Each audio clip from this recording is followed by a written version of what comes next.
আপনারা সাম্প্রতিক যুগান্তরে একটি খবর দেখেছেন। যারা দেখেননি তাদের জন্য বলি, ওই যুগান্তরের খবরটিতে বলেছে যে বাংলাদেশে আসন্ন যে নির্বাচনটি ফেব্রুয়ারি মাসে হবে বলে কথা রয়েছে, সেই নির্বাচনটি নানাবিধ কারণে 2 মাস পিছনে যেতে পারে। অর্থাৎ ফেব্রুয়ারিতে না হয়ে সেটি মার্চ এবং এপ্রিলে চলে যেতে পারে। তাহলে এখন বিষয়টা হচ্ছে, ডক্টর ইউনূস ক্ষমতায় আসার পর প্রথমে বলেছিলেন যে 2024 সালের মাঝামাঝিতে নির্বাচনটি হবে, কিন্তু লন্ডনে এসে জনাব তারেক রহমানের সাথে একটি মিটিং করলেন। সেই মিটিংয়ের পর তিনি সিদ্ধান্ত দিলেন যে এটি 2026 সালের ফেব্রুয়ারির মাঝামাঝি নাগাদ হতে পারে এবং হবে। এমনটাই ছিল, কারণ ফেব্রুয়ারির 14 তারিখ থেকে সম্ভবত ঈদ, রোজা, সেহেতু রোজার আগেই নির্বাচনটি হওয়ার কথা ছিল। কিন্তু এখন যেহেতু আপনারা শুনছেন যে নির্বাচনটি ফেব্রুয়ারিতে নয়, আরও 2 মাস পিছাতে পারে, এর কারণ কি? এবং যদি এই পিছানো হয় তাহলে এটা কি ফেব্রুয়ারি থেকে আরও একটু বেশি পিছাবে নাকি আরও একটু কম পিছাবে? সে বিষয়টিও একটি ভাবনার বিষয়। মূল বিষয়টি হচ্ছে, ব্রিটেন, আমেরিকা এবং ইউরোপিয়ান ইউনিয়নের যে রাষ্ট্রদূতরা রয়েছে, জাতিসংঘ মানবাধিকার কমিশন এবং জাতিসংঘের যেসব প্রতিষ্ঠান রয়েছে যারা নির্বাচন মনিটরিং করেন, তারা সহ সবাই এক বাক্যে একটি কথা ডক্টর ইউনূসকে নোট দিয়ে বলে দিয়েছেন, যেটি আমেরিকান দূতাবাসের মাধ্যমে ডক্টর ইউনূসের কাছে গিয়ে পৌঁছেছে। সেখানে একদম ক্লিয়ার একটি কথা, যে 14 দলীয় জোটে যারা ছিল, আওয়ামী লীগ, জাতীয় পার্টি, জাসদ এবং অন্যান্য যেসব দল ছিল, তাদেরকে বাদ দিয়ে যদি বাংলাদেশে কোনো নির্বাচন হয়, বিশেষ করে জাতীয় পার্টি এবং আওয়ামী লীগ, তাইলে সেই নির্বাচনটিকে আন্তর্জাতিক মহল একটি গ্রহণযোগ্য নির্বাচন বলে মেনে নেবে না। আমেরিকার সেই নোটে এমনও কথা ছিল যে আওয়ামী লীগের সময়ে যেই নির্বাচনে বিএনপি এবং জামায়াতে ইসলামী সহ আরও অন্যান্য জোট বয়কট করেছে, সেই নির্বাচনটিকে আমরা কাজ চালানোর জন্য মেনে নিয়েছি, কিন্তু আমরা সঠিকভাবে এটাকে সঠিক গণতান্ত্রিক নির্বাচন বলিনি। তারপরেও এখন যে নির্বাচনটি ফেব্রুয়ারিতে হওয়ার কথা রয়েছে, সেই নির্বাচনটি শেখ হাসিনার আমলে যে কোনো নির্বাচনের চাইতেও খারাপ হবে। কেননা শেখ হাসিনা কিন্তু কখনো বিএনপিকে বা জামাতকে নির্বাচনে অংশগ্রহণ করা থেকে বিরত রাখেনি। তারা বলেছে যে নির্বাচন হবে প্রধানমন্ত্রী শেখ হাসিনার অধীনে, যারা চায় তারা অংশগ্রহণ করবে, যারা চায় অংশগ্রহণ করবে না। ডেমোক্রেসিতে কারো অংশগ্রহণ করা এবং না করা দুইটাই হচ্ছে রাজনৈতিক দলের চয়েস। এখন রাজনৈতিক দল অংশগ্রহণ করতে পারে, নাও করতে পারে, কিন্তু এখন যেটা হচ্ছে, সামরিক ফরমানের মতো ডক্টর ইউনূস ফরমান জারি করে ছাত্রলীগকে নিষিদ্ধ করেছে এবং আওয়ামী লীগের কর্মকাণ্ড ক্রিমিনালাইজ করেছে। সাথে সাথে এই অবৈধ নির্বাচন কমিশনকে দিয়ে একটি পরিপত্র জারি করিয়েছে যে আওয়ামী লীগের যে রেজিস্ট্রেশন সেটি এবং আওয়ামী লীগের যে মার্কা সেটি এই মুহূর্তে স্থগিত রয়েছে। তাহলে আপনারা বোঝেন, এই অবস্থায় আমেরিকা বলেছে যে যদি আওয়ামী লীগের নির্বাচনে অংশগ্রহণের সুযোগ থাকতো, জাতীয় পার্টির যদি অংশগ্রহণের সুযোগ থাকতো, সেই দল যদি অংশগ্রহণ না করত, সেই ক্ষেত্রে বলা যেত যে এটি একটি গ্রহণযোগ্য নির্বাচন, আমরা কাজ চালানোর জন্য বাংলাদেশের সাথে থাকব। কিন্তু যেহেতু এই দলগুলোকে সিস্টেমেটিক্যালি অংশগ্রহণ না করার জন্য গভর্নমেন্টের কাছ থেকে পরিপত্র জারির মাধ্যমে নিষিদ্ধ ঘোষণা করা হয়েছে, সেহেতু এটাকে আমরা গণতান্ত্রিক কোনো শক্তি হিসাবে মনে করি না এবং আমরা এই সরকারকে স্বীকৃতি দেব না। এই কথাটি আসার আরও একটি কারণ রয়েছে। সেই কারণটি অতি সাম্প্রতিক আপনারা দেখেছেন, মালয়েশিয়ার রাজধানী কুয়ালালামপুরে আমেরিকার প্রতিরক্ষামন্ত্রী এবং ভারতের প্রতিরক্ষামন্ত্রীর মধ্যে একটি প্রতিরক্ষা সহযোগিতা চুক্তি স্বাক্ষরিত হয়েছে। এটি নিয়ে আমি আগে একটি ভিডিও করেছি, সেটা নিয়ে আজকে বিস্তারিত আর বলতে চাই না। সে ভিডিওটিতে আমি বিস্তারিত বলেছিলাম। ওই চুক্তিটি হওয়ার পর আমেরিকার কাছে এখন একটা অব্লিগেশন হয়ে গেছে যে বাংলাদেশে যদি আওয়ামী লীগ এবং বাম দলীয় যেই সব জোট আওয়ামী লীগের সাথে ছিল এবং জাতীয় পার্টি, এই কটি দল যদি নির্বাচনে না থাকে সেই ক্ষেত্রে বিএনপি এবং মৌলবাদী শক্তিরা বাংলাদেশের রাজনীতিকে নিয়ন্ত্রণ করবে। সেই নির্বাচনের মাধ্যমে যদি কোনো সরকার গঠিত হয় সেটি একটি মৌলবাদী সরকার হবে, জঙ্গিবাদ আস্তানা বাঁধবে এই দক্ষিণ পূর্ব এশিয়াতে।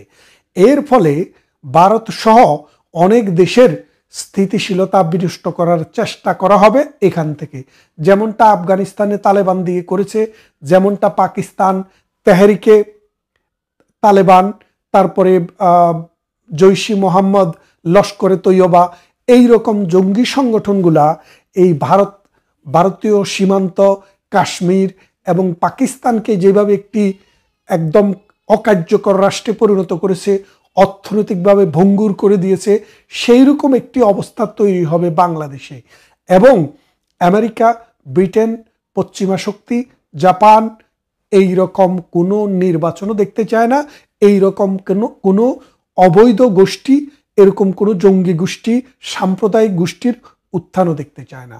বিশেষ করে ভারতের সাথে চুক্তিটি হওয়ার পর আমেরিকা সিদ্ধান্ত নিয়েছে যে বাংলাদেশের এই রকম কোনো নির্বাচনকে, যেহেতু ভারত এটাকে মনে করে ভারতের জন্য, দক্ষিণ পূর্ব এশিয়ার জন্য, বাংলাদেশের জন্য এটা একটা হুমকি, সেই ক্ষেত্রে আমেরিকা এটাকে আর সমর্থন দেবে না। এই খবরটি পাওয়ার পর ডক্টর ইউনূস তার কিছু কিছু পারিষদের সাথে কথা বলেছেন, বলে এরকম একটি আভাস দিয়েছেন যদি ফেব্রুয়ারিতে নির্বাচন করা হয় তাহলে আওয়ামী লীগকে কিভাবে ম্যানেজ করা হবে, জাতীয় পার্টিকে কিভাবে ম্যানেজ করা হবে, সুতরাং মাস আরো 2টি বাড়াতে হবে। কারণ হচ্ছে বাংলাদেশের বিদ্যমান কনস্টিটিউশন এবং নির্বাচন কমিশনের যে আইন রয়েছে সেই আইন অনুসারে 3 মাস আগে অর্থাৎ 90 দিন আগে তফসিল ঘোষণা করতে হয়। তফসিল যদি 3 মাস আগে ঘোষণা করা না হয় তাহলে কনস্টিটিউশনাল যে ল সেটাকে ভায়োলেট করা হবে।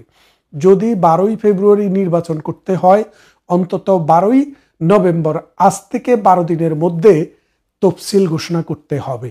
যদি এই তফসিলটি ঘোষণা করতে না পারে তাহলে নির্বাচন কমিশন নিজেই কনস্টিটিউশন ব্রিচের জন্য দায়ী হবে এবং তার বিচার হবে বাংলাদেশে। তাহলে আপনারা বোঝেন নির্বাচন কমিশন কি ফাটাবাসের মধ্যে পড়ছে।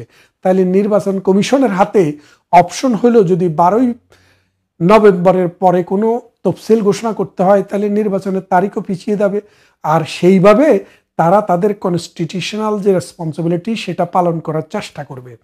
এখন আপনারা জানেন যখন 5ই আগস্ট ঘটে 2024 সালে, তারপর পর বাংলাদেশের সেনাবাহিনী প্রধান একটি বক্তব্য দিয়েছিলেন, রেডিওতে টেলিভিশনে সেটি প্রচার হয়েছে। সেই বক্তৃতায় তিনি বলেছেন, আমরা ডক্টর ইউনূসের যে সরকার বা যে তত্ত্বাবধায়ক যে সরকার আসবে, অন্তর্বর্তীকালীন যে সরকার আসবে, সেই সরকারকে 18 মাস সময় দেব। কত মাস? 18 মাস।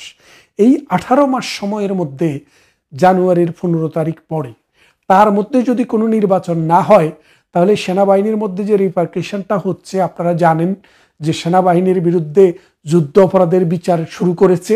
সেনাবাহিনীর ভেতরে নানান গ্রুপ, নানান দল উপদল অলরেডি কঠিন অবস্থানের মধ্যে রয়েছে, যার কারণে ডক্টর ইউনূস যদি এখন ফেব্রুয়ারিতে নির্বাচন করতে না পারে সেই ক্ষেত্রে সেনাবাহিনী কিন্তু পাওয়ার টেক ওভার সম্ভাবনা খুব বেশি। তাহলে দেখেন সমস্যা কিন্তু একদিক থেকে নয়, সমস্যা 3 দিক থেকে।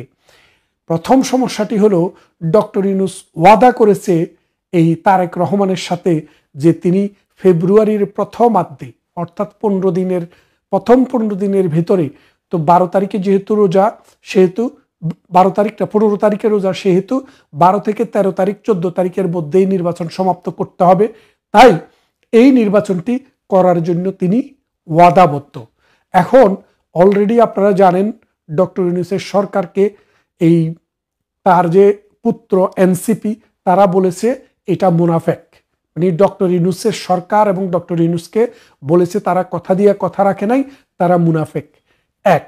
দ্বিতীয়ত বিএনপির নেতারা গতকাল বলেছেন যে জুলাই সনদে আমরা যেটিতে স্বাক্ষর করেছি সেখানে কিন্তু নোট অফ ডিসেন্ট ছিল, কথা ছিল, সেগুলো সেই মানে ডকুমেন্টসের মধ্যে থাকবে, কিন্তু সেটা না দিয়েই তারা এটাতে ডিক্লারেশন জারি করেছে। সুতরাং ডক্টর ইউনূসকে তারাও বলেছে মুনাফেক এবং তারাও বলেছে মিথ্যাবাদী, প্রতারক। তাহলে দেখেন, আমরা আওয়ামী লীগ আমরা না বললাম, তাদের যারা সরকার, যাদের মানে তাদেরকে যারা সরকার নিয়োগ করেছে, এনসিপি, জামাতে ইসলামী এবং বিএনপি, এই তিনটার মধ্যে দুইটি দল অলরেডি ডক্টর ইউনূসকে একটি মুনাফেক হিসেবে ঘোষণা দিয়েছে। তাহলে বোঝেন, এই মুনাফেক ঘোষণার পর ডক্টর ইউনূস কিন্তু খুব প্রেশারের মধ্যে আছে যে আমি তো অলরেডি মুনাফেক হয়ে গেছি, যদি ফেব্রুয়ারি নির্বাচন না করতে পারি তাহলে আরো কঠিন অবস্থা। অন্যদিকে আমেরিকা এবং ব্রিটেন বলে দিয়েছে আওয়ামী লীগ, জাতীয় পার্টি এবং তার জোট ছাড়া কোনো নির্বাচন হলে সেই সরকারকে তারা রিকগনিশন দেবে না, অর্থাৎ সরকারকে স্বীকৃতি দেবে না, যেমনটা তালেবান সরকারকে দেওয়া হয় নাই। এমতো অবস্থায় ডক্টর ইউনূসের উভয় সংকট। এখন এই সংকটের সমাধানের জন্য ডক্টর ইউনূসকে শেখ হাসিনার মুখাপেক্ষী হতে হবে, আওয়ামী লীগের মুখাপেক্ষী হতে হবে, জাতীয় পার্টির মুখাপেক্ষী হতে হবে, ভারতের মুখাপেক্ষী হতে হবে, জনতার মুখাপেক্ষী হতে হবে। কারণ আজকের দিনে একটি নির্বাচন করতে গেলে সরকারের যে স্টাবিলিটি দরকার, সরকারের যে ফোর্স দরকার, সরকারের যে ক্যাপাবিলিটি দরকার, সেই ক্যাপাবিলিটি সরকারের নেই। কেননা আওয়ামী লীগ যদি অসহযোগিতা করে, জাতীয় পার্টি যদি অসহযোগিতা করে, আওয়ামী লীগের জোট সঙ্গীরা যদি অসহযোগিতা করে, তাহলে ডক্টর ইউনূসের পক্ষে সেই নির্বাচনটি কখনো সুষ্ঠুভাবে বাংলাদেশে করা সম্ভব নয়। আর যদি একটি সুষ্ঠু নির্বাচন না হয়, মানুষের মধ্যে যদি ক্রেডিবিলিটি যদি তৈরি করতে না পারে, কোনো সরকার এসে বাংলাদেশে 6 মাসও থাকতে পারবে না।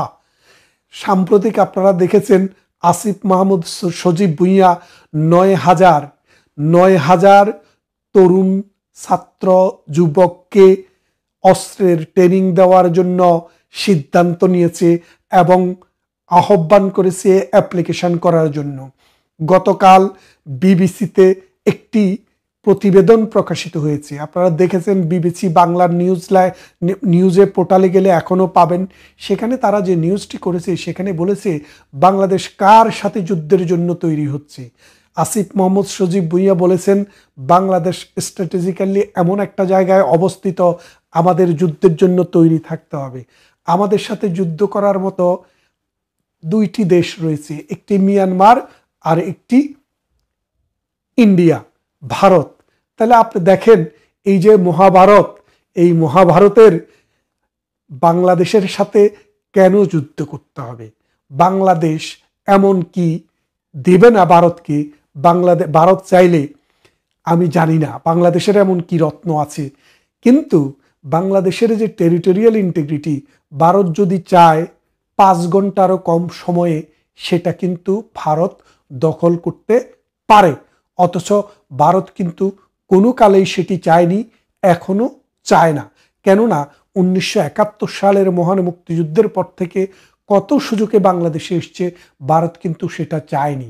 তার মানেটা দাঁড়াচ্ছে সজীব ভুঁইয়া বুঝতে পেরেছেন বাংলাদেশে ফেব্রুয়ারির নির্বাচনটি ক্রেডিবল হবে না, সেই নির্বাচনের সরকার 6 মাসও টিকতে পারবে না, যার কারণে এবং আন্তর্জাতিক কোনো স্বীকৃতিও আসবে না, যার কারণে তিনি জঙ্গি প্রশিক্ষণ রাষ্ট্রের টাকায় দেওয়ার জন্য এই 9,000 ছাত্রকে প্রাথমিক পর্যায়ে বাছাই করেছেন। আপনাদের সবার প্রতি অনুরোধ রইল, আপনারা আপনাদের সন্তানদের ভবিষ্যৎ যদি চান, যারা যারা এই প্রশিক্ষণ নেবে তাদের ভবিষ্যৎ অন্ধকার। কারণ এই প্রশিক্ষিত জঙ্গিদেরকে আফগানিস্তানের মতো কোনো রাষ্ট্রে যুদ্ধ হলে সেখানে পাঠানো হবে। সরি, আপনারা জানেন পাকিস্তানে একটি যুদ্ধ চলছে, তেহরিকে তালেবান। এই তালেবানরা পাকিস্তান সরকারের বিরুদ্ধে যুদ্ধ করছে, সেখানে আরেকটি তালেবান স্টেট তৈরি করার জন্য।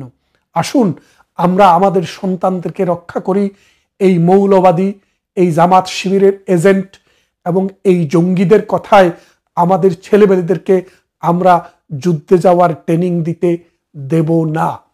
এবং বিবিসির খবরটি দেখলে দেখবেন তির্যকভাবে বলেছেন যে বাংলাদেশ আসলে স্ট্র্যাটেজিক্যালি কার সাথে যুদ্ধ করতে চাচ্ছে। সেই জন্য বলছি যে নানান হিসাব কিতাবে দেখা যাচ্ছে বাংলাদেশে আসলে ফেব্রুয়ারিতে কোনো নির্বাচন হচ্ছে না। যদি ফেব্রুয়ারিতে নির্বাচন না হয় তাহলে কখন হবে সেটি আমরা দেখব। এক, দ্বিতীয়ত আরেকটি ইস্যু যে একটি গণভোট চাচ্ছে, এই গণভোট বিষয়ে আপনারা যদি দেখেন, আজকে যদি গণভোট দেন তাহলে তো আওয়ামী লীগকে আর মার্কা দেওয়া লাগছে না।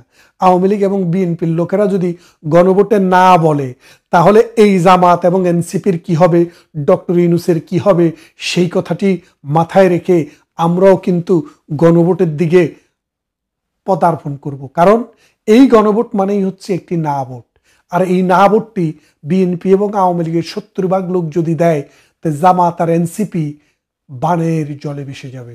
আসুন, বাংলাদেশকে রক্ষা করতে হলে আওয়ামী লীগকে ইনক্লুড করেই যেই কোনো নির্বাচন চিন্তা করতে হবে, এবং আওয়ামী লীগের নেতা কর্মী যারা রয়েছেন সবাই প্রস্তুত হন, ডাক আসবে, আপনারাও নির্বাচন করবেন, আপনারাও নৌকা মার্কা দেখবেন, এবং এই বাংলাদেশে আওয়ামী লীগ ছাড়া কোনো নির্বাচন হবে না। কেননা এই বাংলাদেশ আওয়ামী লীগের নেতৃত্বে তৈরি হয়েছে এবং উন্নত হয়েছে। কথা হবে অন্য কোনো ভিডিওতে। ভালো থাকবেন।